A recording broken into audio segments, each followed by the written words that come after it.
Welcome to TechLeapR channel, and in today's video I'm going to show you how to insert a signature on Microsoft Word. At first you have to take a picture of your signature. I already have a picture. So at first open up your My Computer and then open the picture.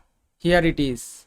Now you have to remove this picture background. So open up your Chrome browser and then search for remove background. And then go to remove.bg. Then click on upload image.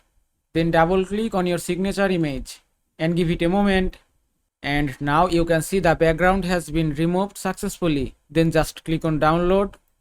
Now you have to open up your Microsoft Word and then open any blank document, then click on insert, then click on pictures, then click on this device, then go to download folder, then open your signature image, and that's it. You can also resize your signature from here. Now if you want to change your signature position, then you can easily do it by pressing enter key or space key, and you can set any position as you want.